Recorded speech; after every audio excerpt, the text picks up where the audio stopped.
Hello students, welcome to Dayal academy. हम पढ़ रहे हैं Jane Eyre by Charlotte Bronte. इस नॉवल पर बनी शायद बहुत सी वीडियोस आप लोगों ने देखी होंगी, इंक्लूडिंग द फिल्म एडाप्टेशन, और बहुत से स्टूडेंट्स ऐसे होंगे जिन्होंने एक्चुअल टेक्स्ट पढ़ने की कोशिश करी होगी। तो आए इस वीडियो में हम almost word by word reading और एनालिसिस करने वाले हैं, which is going to be very very useful for your exams. शुरू करने से पहले मैं रिक्वेस्ट करना चाहूंगा, नोट्स लिखने के लिए आप एक नोटबुक और पेन लेके बैठें, और वीडियो की प्लेबैक स्पीड आप अपने अकॉर्डिंग एडजस्ट कर सकते हैं, थोड़ी सी बढ़ा भी सकते हैं। तो आए हम शुरुआत करें एक पॉसिबल इंटरनल असेसमेंट क्वेश्चन से। जेन air was first published in 1847. अभी तक आपको ये पता लग गया होगा, but it was published under a pen name. तो इसी पर एक क्वेश्चन बन सकता है, what was the pen name under which Jane Eyre was first published? So the answer is Currer Bell. In fact, अगर आप जानना चाहते हैं कि why did Charlotte Bronte get this published under a pen name, in fact not just her, even her sisters who used to write novels, तो इस pseudonym का use करना, इसके पीछे क्या रीजन था? It looks like the reason was that the women novelists had a vague impression that authoresses are liable to be looked on with prejudice. तो आइए हम शुरुआत करते हैं इस नॉवल के फर्स्ट चैप्टर से। इस नॉवल की शुरुआत होती है गेट्सहेड हॉल से, द रीड हाउस होल्ड। तो कौन है मिसेस रीड? ये जेन एयर की क्रूअल आंट हैं। Jane Eyre is an orphan, उसके पेरेंट्स नहीं हैं, and she is living with her aunt, उनके घर में रह रही हैं Mrs read.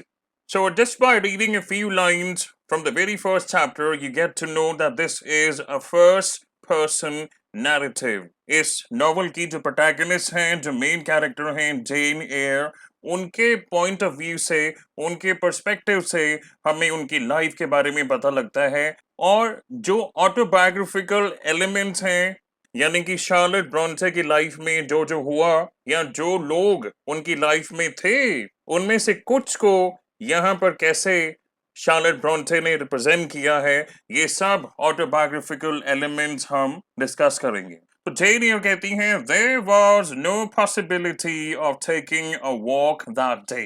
So this is a cold wet November afternoon. नवंबर का महीना है, बहुत सर्दी है, बारिश हो रही है, और आफ्टरनून का टाइम है। तो जेन एयर कहती हैं कि उनकी आंट मिसेस रीड जब भी घर पर कोई गेस्ट या विजिटर्स नहीं हुआ करते थे, तो वो बहुत जल्दी डिनर कर लिया करती थी, और इस मौसम को देखते हुए बाहर वॉक पर जाना मुमकिन नहीं था। फिर कहती हैं, I was glad of it. Jane Eyre, जैसे कि आप जानते हैं, she is an orphan, she is aged around 10, and she says that she never liked long walks, especially on chilly afternoons. एक बार नोट कीजिएगा कि यहाँ पर जब भी मौसम की बात होती है, कहीं कहीं पर आपको जेन एयर के माइंड में जो चल रहा है, what she is feeling right now, her emotions and feelings, you would see a similarity between the two. तो कहती हैं कि लॉन्ग वॉक पर जाना मुझे कभी अच्छा नहीं लगता था, स्पेशली चिली आफ्टरनून्स पर, क्योंकि जब मैं घर आती थी विद निब्ड फिंगर्स, निब्ड यानी कि made numb with cold, and toes, और बेसी जो मुझे डांटा करती थी उनकी डांट से, and humbled by the consciousness of my physical inferiority. तो इस रीड हाउस होल्ड में कितने जने रह रहे हैं? मिसेस रीड जेन एयर की आंट हैं, मिसेस रीड के हस्बैंड नहीं हैं, मिसेस रीड के 3 बच्चे हैं, और उन्हीं की बात इस लास्ट लाइन में की गई है कि Jane Eyre always felt conscious of her physical inferiority to the Reed children, Eliza, John and Georgiana. और बेसी ये नर्स मेड का नाम है, जो कि इस घर में बच्चों की देखभाल किया करती हैं। क्यों डांटती हैं बेसी जेन एयर को? Why is it that Jane Eyre feels conscious of his physical inferiority to her cousins? Essentially, Eliza, John और Georgiana, मिसेस रीड के जो बच्चे हैं, वो जेन एयर के cousins हैं। तो इसके पीछे हम रीजन अभी जानेंगे। कहती हैं कि मिसेस रीड के बच्चे अपनी मम्मा को घेरे हुए थे ड्राइंग रूम में, और मिसेस रीड एक सोफे पर बैठी हुई थी, लेकिन मुझे me she had dispensed from joining the group. That means Jane Eyre was forbidden by her aunt to play with her cousins. तो इस नॉवल की शुरुआत होती ही आपको आइडिया लग जाता है कि घर के माहौल में कुछ तो प्रॉब्लम है। ऐसा नहीं है कि जेन एयर मिसेस रीड की कुछ लगती नहीं है, एज इफ कि एक स्ट्रेंजर को उन्होंने अडॉप्ट किया है, ऐसा नहीं है। जेन एयर की आंट हैं मिसेस रीड, लेकिन इस घर में कुछ तो प्रॉब्लम है। तो Mrs read is always in a complaining tone, इसलिए जेन एयर पूछती हैं कि क्या बोला बेसी ने, मैंने क्या किया। जवाब में मिसेस रीड कहती हैं, Jane, I don't like cavillers or questioners. Cavillers meaning somebody who raises a lot of annoying objections or one who quibbles. So Mrs Reed कहती हैं कि मुझे ऐसे लोग बिल्कुल पसंद नहीं हैं, या फिर ऐसे जो ज्यादा सवाल किया करते हैं। कहती हैं मुझे ऐसे बच्चे बिल्कुल पसंद नहीं आते जो अपने बड़ों से ऐसे बात किया करते हैं। बैठ जाओ कहीं पर, और जब तक तुम तमीज से बात नहीं कर सकती चुप रहो। तो आप भी सोचेंगे जेन ने ऐसा क्या पूछा था। All she asked was, she said, what does Bessie say I have done? कि नर्स मेड ने ऐसा क्या बोला कि मैंने क्या कर दिया। इसके बाद जेन एयर एक किताब पढ़ना शुरू कर देती हैं। बुक का नाम है हिस्ट्री ऑफ ब्रिटिश बर्ड्स। ये 2 वॉल्यूम्स में पब्लिश की गई थी, and the author is Bewick. So it has a lot of pictures. Jane Eyre 10 साल की बच्ची है, तो obviously बच्चों को ऐसी बुक्स पसंद आती हैं जिनमें बहुत सी फोटोज, पिक्चर्स होती हैं। खिड़की के जस्ट साथ एक सीट पर जेन एयर इस नवंबर आफ्टरनून में बैठ जाती हैं, इस किताब को पढ़ने लगती हैं। अपनी बुक को पढ़ते हुए, पेजेस पलटते हुए उनकी नजर बाहर भी जाती थी कि बाहर का जो मौसम है, द विंटर आफ्टरनून, उसे यहाँ पर डिस्क्राइब किया गया है। जेन कहती है, they were certain introductory pages that child as I was, I could not pass quite as a blank. Now essentially this is a book about the British birds. यहाँ पर डिफरेंट बर्ड्स के बारे में बात हुई है, उनकी इलास्ट्रेशंस हैं, पिक्चर्स हैं, उनको डिस्क्राइब किया गया है। और आपको यहाँ पर ध्यान देना है कि how is Jane perceiving all these birds and the way they have been described. Of the solitary rocks by them only inhabited, यानी कि सी बर्ड के बारे में बात हो रही है कि कहाँ कहाँ ये बर्ड पाई जाती है। Nor could I pass unnoticed the suggestion of the bleak. Bleak meaning एक ऐसी जगह जहाँ पर वेजिटेशन नहीं है, it is not welcoming or attractive. तो इस बुक में जो बर्ड्स का डिस्क्रिप्शन है वो इतना इम्पोर्टेंट नहीं है जितना कि कैसे उसको परसीव करती हैं Jane according to her mental state, that is more important. तो देखें, the vast sweep of the Arctic zone and these forlorn regions, a forlorn place is a place that feels empty and sad. Of these death white dreams I formed an idea of my own, shadowy, to the rock standing up alone in the sea. तो यहाँ पर कुछ ऐसे words हैं जो जेन air को describe करते हैं how she is living in the Reed house hold. कहने को मिसेस रीड उसकी आंट हैं, लेकिन उसकी हालत क्या है घर पे, क्या वो खुश है या बिल्कुल अकेली है। To the broken boat stranded, ये वर्ड देखें, stranded on a desolate coast, to the cold and ghastly moon glancing through the bars of cloud, at a wreck just sinking. Like I said, ये जो चल रहा है, ये book में जो बर्ड्स का डिस्क्रिप्शन है या अलग अलग फोटोज जो आ रही हैं, लैंडस्केप्स जहां पर ये बर्ड्स पाई जाती हैं, उनको डिस्क्राइब किया गया है। और शार्लेट ब्रॉन्टे का ये लिखने का तरीका है कि इन्हीं वर्ड से आपको कुछ आइडिया जेन एयर की लाइफ के बारे में पता लग जाएगा। आगे और बताती हैं, I can not tell what sentiment haunted the quiet solitary churchyard with its inscribed headstone. तो ये कुछ वर्ड्स हैं, फ्रेजेस हैं जिन पर आपको ध्यान देना चाहिए। Attesting the hour of eventide. Eventide is an archaic word for evening. The two ships becalmed on a torpid sea, inactive. Torpid means inactive. I believed to be marine phantoms. तो देखिए ये जो लाइन है, I believed to be marine phantoms, ये Jane air का perception है। इनको, जेन को, वो जो दो शिप्स हैं, they are looking like marine phantoms. तो यहीं से आपको जेन की साइकोलॉजिकल स्टेट का आइडिया लग जाना चाहिए। आगे एक और पिक्चर आती है जिसको वो डिस्क्राइब करती हैं, it was an object of terror. तो जितने भी पेजेस उन्होंने पलटे हैं बुक में, जो जो भी दिखाया गया है, कहती हैं each picture told a story mysterious often to my undeveloped understanding. हर पिक्चर में जेन को एक स्टोरी नजर आती है और ये किससे रिलेट करती हैं? ऐसी इंटरेस्टिंग स्टोरीज जो कि इनकी नर्स मेड बेसी इन्हें सुनाया करती हैं जब भी वो अच्छे मूड में होती हैं। हमारे नॉवेलिस्ट के बारे में, शार्लेट ब्रॉन्टे के बारे में अगर आप डीप में पढ़ते हैं, आप जानेंगे कि she had immense reading habits. जो कहानियां बेसी बच्चों को सुनाया करती हैं, जेन को पता लग जाता है, later on she discovers that some of these old fairy tales were taken from Pamela. Pamela is a novel by Samuel Richardson and Henry Earl of Moreland. तो ये जो किताब है Bewick's History of British Birds, इसको पढ़ते हुए जेन air बहुत अच्छा महसूस कर रही हैं। इन्हें एक ही चीज का डर है कि कब कोई आएगा और इनका बुक पढ़ना बंद हो जाएगा। इंटरप्शन, और कैसे ये इंटरप्शन होती है देखें। जॉन रीड, मिसेस रीड का जो बेटा है, वो आता है चिल्लाता हुआ, बो मैडम मोप। अब देखिए मोप का जो मतलब है, if someone mopes that means that person is unhappy, that person is unwilling to act और think in a positive manner, as if that person is disappointed. तो एक सॉर्ट ऑफ नाम रख दिया है जेन का।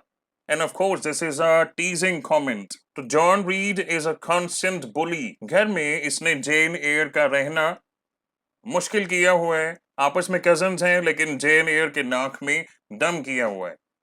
Where the dickens is she? Lizzy, Georgy अपनी sister को कहता है कि जेन यहाँ पे नहीं है, मम्मा को बोलो कि वो भाग गई है बाहर बारिश में। Bad animal. तो यहीं से हमको पता लग जाता है the way John calls Jane Eyre, her cousin, a bad animal.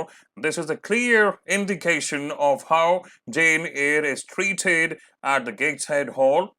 अपनी आंट के यहाँ जेन रह रही है, लेकिन क्या क्या इसे रोज पल पल पर सहना पड़ता है, ये आपको इसी लाइन से पता लग जाता है। तो जेन ने क्या किया था, कर्टन्स ड्रॉ कर लिए थे ताकि जॉन को पता ना लगे कि ये कहाँ बैठी है, लेकिन उसकी बहन एलिजा उसे बता देती। और जैसा कि जेन को इस बात का डर था कि एकदम से जॉन आएगा, मुझे घसीट के बाहर लेके जाएगा, वो खुद ही पर्दे के पीछे से बाहर आ जाती हैं। She was not hiding behind the curtain.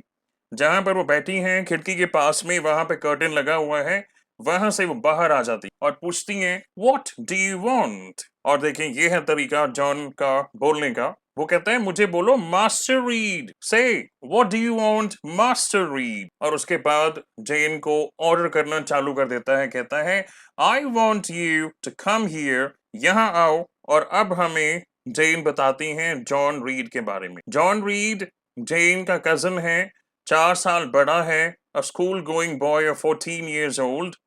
A sort of physical description of John. He has heavy limbs and large extremities. He gorged himself habitually at table.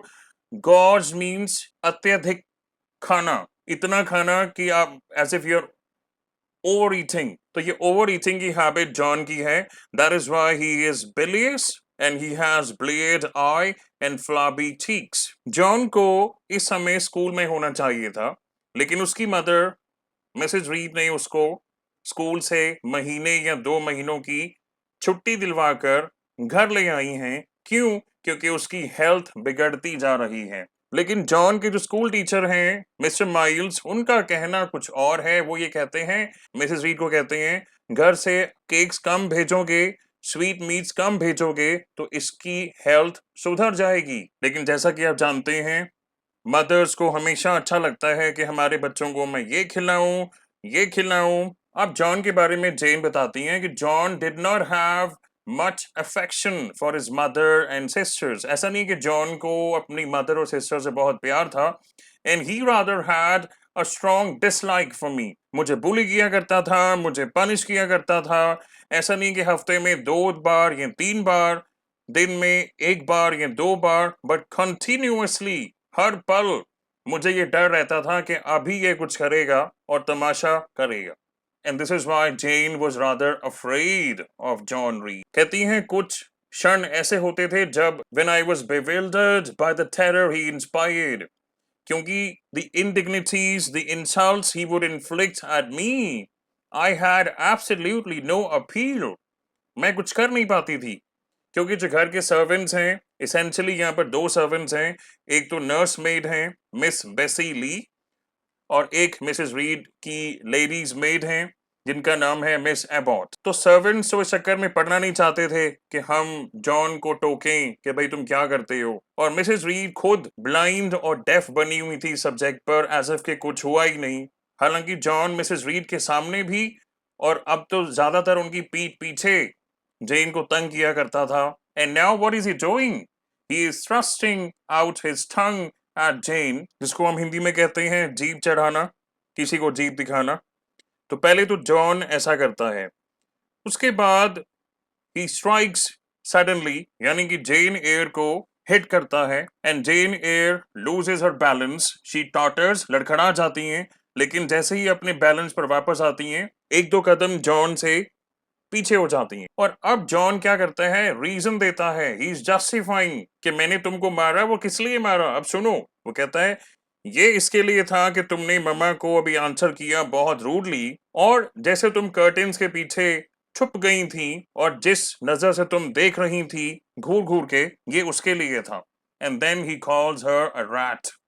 तो आप नोट करते जाएं the words John is using for Jane. Earlier he said bad animal, now he says rat. तो Jane को तो as if John Reed के abuse करना, bully करना, पनिश करना, इन सब की आदत पड़ चुकी, और जैसा हमें बताया जाता है यहाँ से क्लियर हो जाती है बात कि ये सब काफी समय से इस घर में चल रहा है, और जेन कभी भी इसका अपोज नहीं कर पाती थी। पर जेन को इस बात का पक्का पता था कि इंसल्ट के बाद ये दोबारा हिट भी करेगा। तो यहाँ पर बहस होने लगती है। जॉन पूछता है कि तुम क्या कर रही थी, वो कहती है मैं बुक पढ़ रही थी। तो जॉन कहता है you have no business to take our books, you are a dependent. अब देखें, वैसे बोलें तो children are always dependent on their parents. John अभी 14 साल का है, वो खुद अभी स्कूल जाता है, कमाता तो है नहीं, तो even he is a dependent on his mother. लेकिन वो जेन को चिढ़ा रहा है कि तुम डिपेंडेंट हो। मम्मा कहती हैं कि तुम्हारे पास कोई पैसा नहीं है, your father left you none. तुम्हारे फादर तुम्हारे लिए कोई पैसा छोड़ के नहीं गए, और तुम्हें तो भीख मांगनी चाहिए। You ought to beg। यहाँ पर हमारे साथ जेंटलमैन के बच्चों की तरह तुमको यहाँ पे नहीं रहना चाहिए। You don't deserve to live with us and eat the same meals that we do। तो मेरी किताबों को हाथ मत लगाना, ये सब मेरी हैं, पूरा घर मेरा है, या हो जाएगा कुछ सालों बाद। तो देखें जॉन इतनी सी उम्र में कितने आगे की सोचता है। उसे कहने के मतलब है कि इसके फादर तो है नहीं, जॉन रीड के फादर नहीं है, इसकी मदर है मिसेस रीड। तो जॉन की मदर के जाने के बाद सारा घर ये कहता है मेरा ही हो जाएगा। तो एज इफ की घर का मालिक बन के बैठा है और कहता है जाओ, चले जाओ यहाँ से। तो जेन पहले समझ नहीं पाती है कि ये क्या करना चाह रहा है, क्योंकि अब जॉन की इंटेंशन है कि ये उसी बुक को पकड़ के जेन पर फेंकेगा जो बुक जेन पढ़ रही थी। The volume was flung, it hit me and I fell. John ने किताब फेंकी, जेन को लगी, जेन गिर गई, और जेन का जो सिर है वो दरवाजे से लगा और सिर पर चोट आई है। द कट ब्लेड, थोड़ा सा खून निकलने लगा है। The pain was sharp, my terror had passed its climax, other feelings succeeded। तो ये probably पहली बार है जब हमें पता लगता है कि इस घर में जो अत्याचार जेन पे किया जा रहा है, चाहे वो मिसेस रीड हो, चाहे उनके बच्चे हों, या जिस तरीके से सर्वेंट्स बोला करते हैं, वो तो ऑफ कोर्स अपने मिस्ट्रेस की सुनेंगे। तो this is probably the first time when Jane retaliates, जवाब देती हैं। सुने क्या कहती हैं। She says, wicked and cruel boy, you are like a murderer, you are like a slave driver, you are like the Roman emperor. तो जो books जेन पढ़ा करती हैं वहां से इन्होंने एक एनालॉजी निकाली है जॉन के लिए, और ये सुनते ही जॉन भड़क जाता है।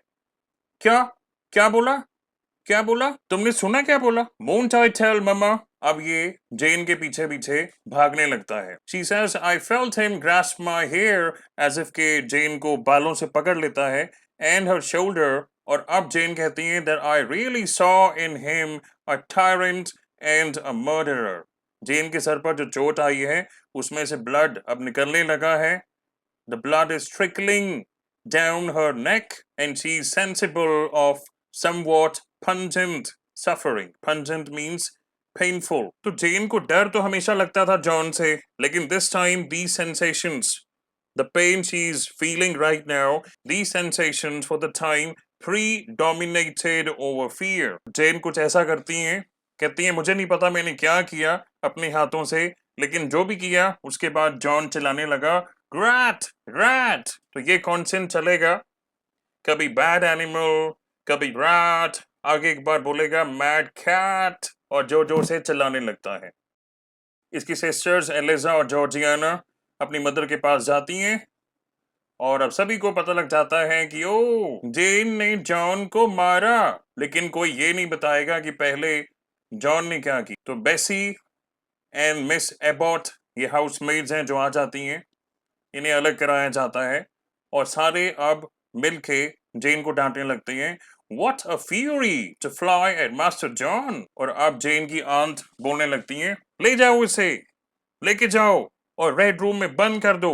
अब देखें, रेड रूम एक फ्राइटनिंग चेंबर है इनके घर में, जहां पर जेन के जो अंकल हैं, जॉन के पापा, मिसेस रीड के हस्बैंड मिस्टर रीड, ये 9 साल पहले इस रूम में पूरे हुए थे। Mister read died in this red room 9 years ago. तो इस कमरे में जेन को बंद करने की पनिशमेंट दी गई है। तो देखा जाए तो ये बच्चों के बीच में एक छोटी सी लड़ाई या झगड़ा या आर्ग्यूमेंट भी हम कह सकते थे, लेकिन ऐसा बिल्कुल नहीं है। जेन की इस घर में क्या हालत है आप जान चुके हैं। The way everybody is treating Jane and how John has been a constant bully and he subjects Jane to constant punishments, humiliation, torture. This is very evident, and the way he calls her rat, bad animal, and later on he'll call her a mad cat, and the way Mrs. Reed takes John's side and orders for Jane to be locked up in the red room without any lights. This shows how cruel her aunt really is. यहाँ पर हमारा खत्म होता है chapter 1। इसके बाद हम next video में कंटिन्यू करेंगे। मैं रिक्वेस्ट करूंगा सभी स्टूडेंट्स से कि अभी तक जितना भी आपने पढ़ा है इन वीडियोस में, इनके बेसिस पर कौन कौन सी थीम्स हाईलाइट होती हैं, कौन कौन से इंस्टेंसेस आप लिख सकते हैं उन्हें सपोर्ट करने के लिए, ये आप नीचे कमेंट सेक्शन में लिख के बताएं। So guys, if you like the video, please subscribe to our channel and share the video with your friends, and thank you for watching.